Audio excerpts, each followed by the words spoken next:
बोलिए भारत माता की।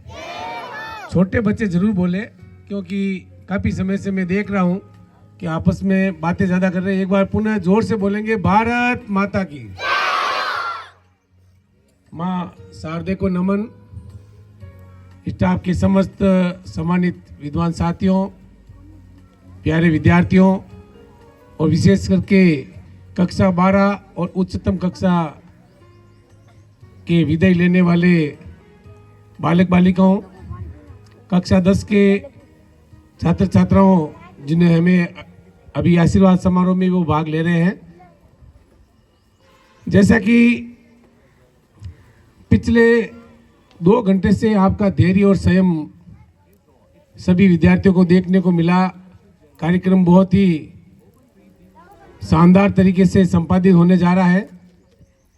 मैं समस्त स्टाफ के साथियों का बहुत बहुत धन्यवाद ज्ञापित करता हूं, जिन्होंने मेरी अनुपस्थिति में भी इस कार्यक्रम को पूर्ण रूपरेखा बना करके कार्यक्रम को संपादित कराने में अपना सहयोग दिया। प्यारे विद्यार्थियों, जैसा कि आज संचालनकर्ता माधाराम जी ने आपको संचालन के साथ साथ में कई महत्वपूर्ण टिप्स आपकी परीक्षा से संबंधित, आपके अध्ययन और अध्यापन से संबंधित बताए हैं। सारगर्भित टिप्स के लिए और कुछ आध्यात्मिक बातों के लिए मैं जगदीश जी सर का भी बहुत बहुत धन्यवाद ज्ञापित करता हूं, जिन्होंने आज मैंने नोटिस किया है और मेरे स्टाफ के पीछे बैठे 2-3 महिला स्टाफ भी काफी अच्छी तरह से उसको नोटिस कर रही थी, देख रही थे। काफी शब्दों को इन्होंने सजा करके चुन करके संस्कृत के, हिंदी के काफी शब्दों का संग्रह इन्होंने किया है।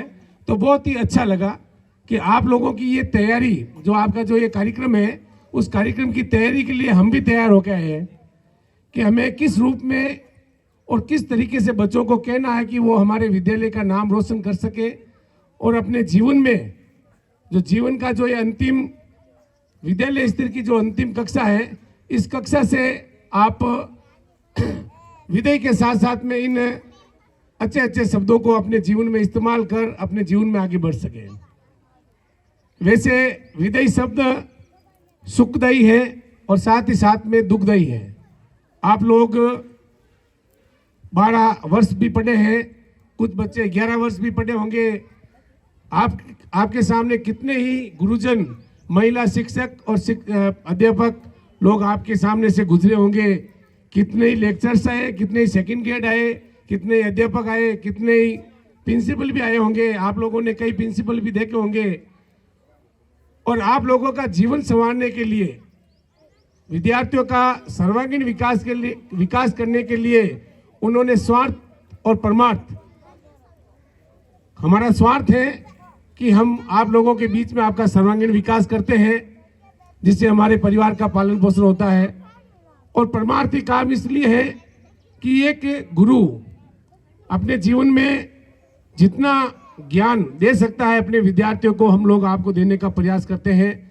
जीवन में कई उथल पुथल भी आती है, ऊपर नीचे कई बातें होती हैं। आप लोगों के साथ में रह करके काफी खट्टी मीठी बातें भी हुई होगी, आपको डांट फटकार भी लगी होगी, आपको मार कूट भी की होगी, आपको कई तरीके होते हैं जो हमें आप लोगों को आगे बढ़ाने के लिए, आप लोगों को पालने पोसने के लिए, आप लोगों को अच्छा उत्साहित करने के लिए, मोटिवेट करने के लिए कई तरीके हम अपनाते हैं। जीवन के हमारे लंबे अनुभव हैं। कई गुरुजन यहाँ से विदाई लेके गए हैं और कई कतार में हैं। ये जीवन प्रक्रिया सतत इसी प्रकार से चलती रहेगी, इसमें कोई दो राय नहीं है। प्यारे विद्यार्थियों, आपके जीवन का जो ये अंतिम, इस विद्यालय की अंतिम कक्षा का अंतिम दिन हम मान सकते हैं। इसके बाद में आप बोर्ड की परीक्षा में अपने साल भर, वर्ष पर्यंत जो विषय अध्यापकों ने आपको जो दिया है विषय से संबंधित, उसको आप निकालने का, उल्लेख करने का वह प्रयास बोर्ड परीक्षा में करेंगे, ऐसी हमें अपेक्षा है। अब मैं स्टूडेंट के जो 5 स्टेप होते हैं उसके बारे में चर्चा करना चाहूंगा। हालांकि शायरियाँ जब सुनाई जाती थी, आपकी तालियां बज रही थी, आपका ध्यान भी पूर्ण रूप से, आपका ध्यान भी यहाँ समाहित था, ये मैं जानता हूँ, क्योंकि आपको वही चीज़ें अच्छी लगती है, कर्णप्रिय होती है, जो आपको हमेशा अच्छी लगती है या आपके मन को भाती है। लेकिन जो कड़वी बातें होती है, जो जीवन में आपके कहते हैं ना, एक रास्ते दो प्रकार के होते हैं, एक पुष्प से सज्जित रास्ता होता है और एक कांटों से भरा हुआ होता है। लेकिन जो कांटों से भरा हुआ रास्ता होता है उसकी मंजिल सुखद होती है और आपको जीवन में आगे बढ़ने के लिए प्रेरित करती है। स्टूडेंट के 5S के बारे में बात करूंगा, जो आपके जीवन में इस बोर्ड परीक्षा में भी और आगे आपके जीवन में जब कभी भी आप एक आज विद्यार्थी हैं, कल आप अभ्यर्थी बनेंगे और अपने जीवन में किसी न किसी मुकाम को हासिल करेंगे।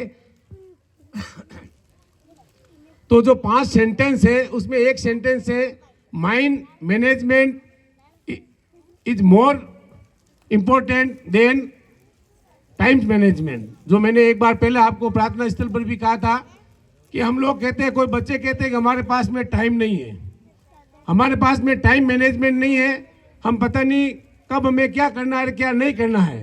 इस प्रकार की ऊहापोह की स्थिति में वो लोग होते हैं। तो मैं ये कहना चाहूँगा कि आप टाइम मैनेजमेंट की बजाय अगर अपने माइंड को मैनेजमेंट कर ले, अपने दिमाग को, अभी माधवराम जी ने बताया था माइंड सेट, वही माइंड मैनेजमेंट है। अपने दिमाग को अपनी किस दिशा में किस तरफ ले जाना है यह आपके ऊपर डिपेंड करता है। अगर आपने अपना एक बार अपने टारगेट को ध्यान में रखते हुए, लक्ष्य को ध्यान में रखते हुए अपने माइंड को मैनेजमेंट कर लिया, तो आपका टाइम मैनेजमेंट किसी प्रकार का कोई महत्व नहीं रखेगा। टाइम मैनेजमेंट माइंड मैनेजमेंट के साथ में स्वतः ही हो जाएगा। दूसरी चीज जो विद्यार्थियों को हम अक्सर ये बताई जाती है कि अपना एक निश्चित टाइम टेबल बना करके आप पढ़ाई करें। तो टाइम टेबल महत्वपूर्ण नहीं है। अब टाइम टेबल कौन बनाता है?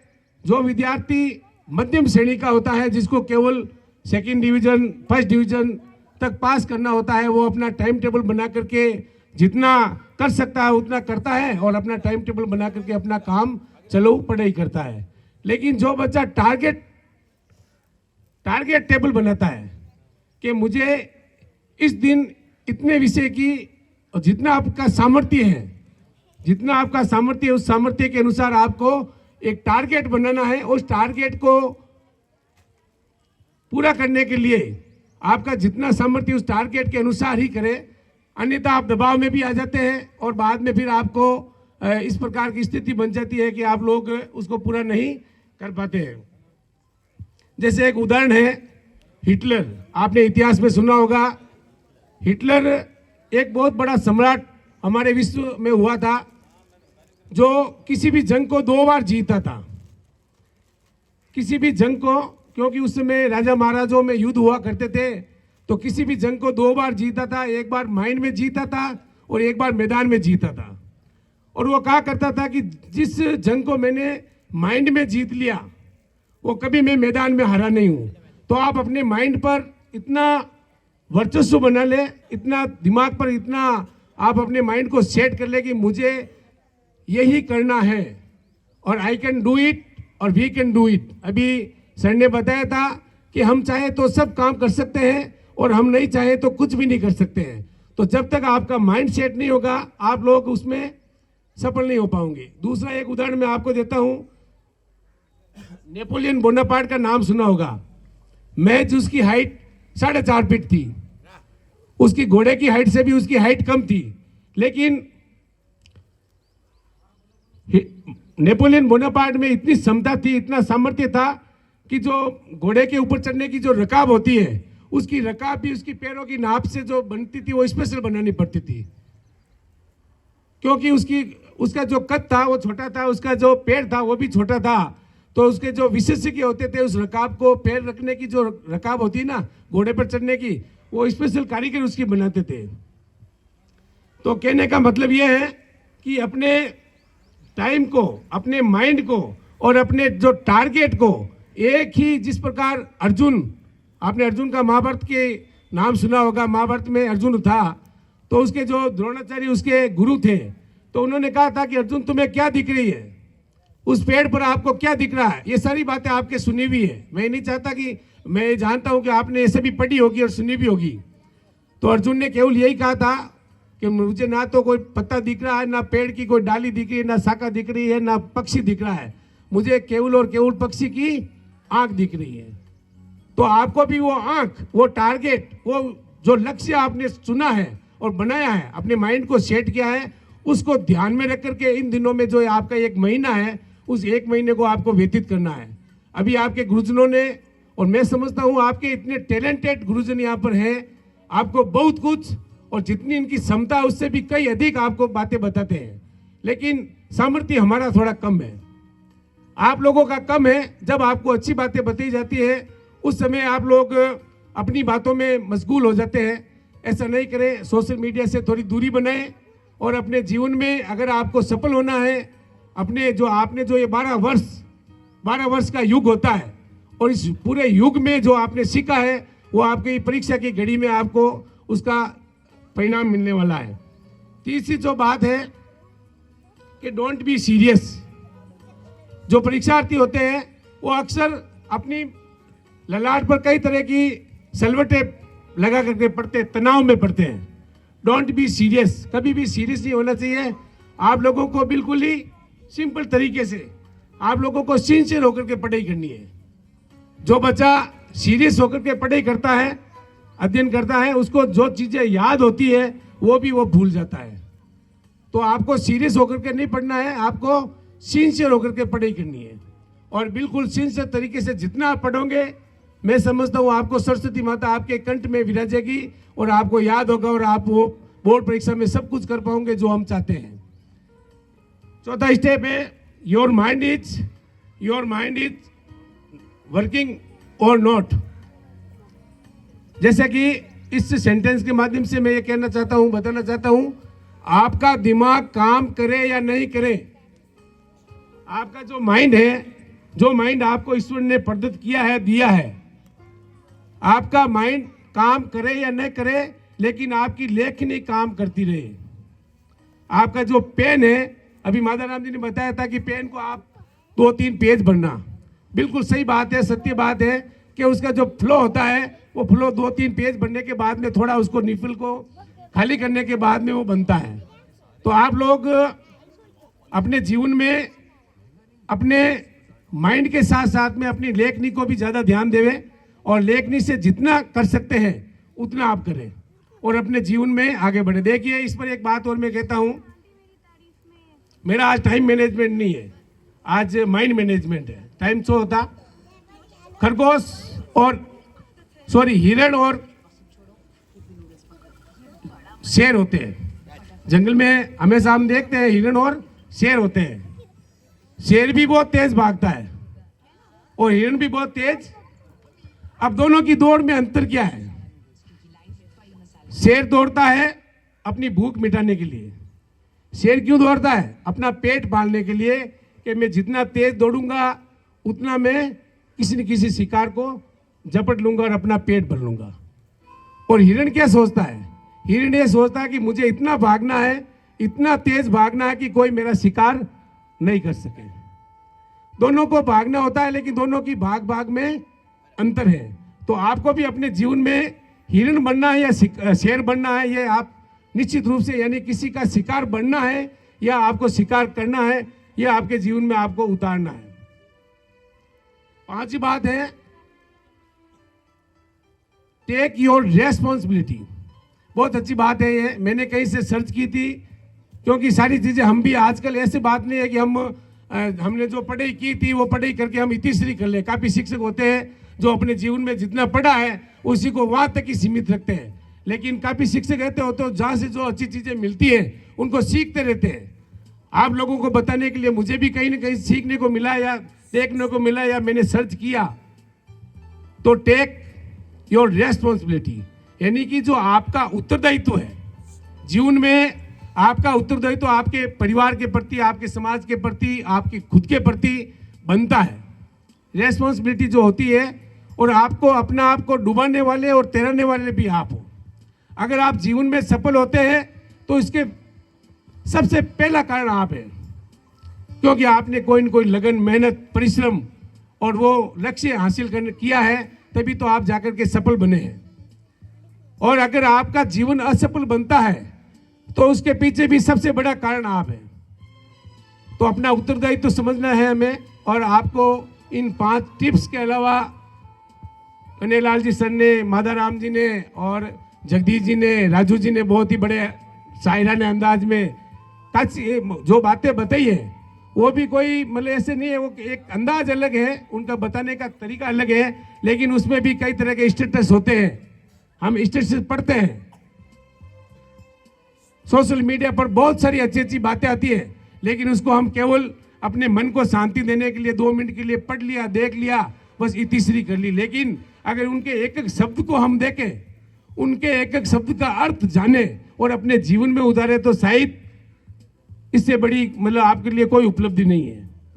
तो आज इस विदाई समारोह और आशीर्वाद समारोह के माध्यम से आप लोगों से अंतिम ये आग्रह रहेगा। हालांकि मैं आग्रह आप लोगों से कर नहीं सकता हूं, लेकिन फिर भी प्यारे विद्यार्थियों, जीवन में कई उतार चढ़ाव आपने इस 12 वर्ष के युग में देखे हैं और अभी तो ये शुरुआत है। अभी आपका बचपन था, अब आप एक युवा पीढ़ी के रूप में अपने समाज में, अपने परिवार में, अपने देश का नाम रोशन करेंगे।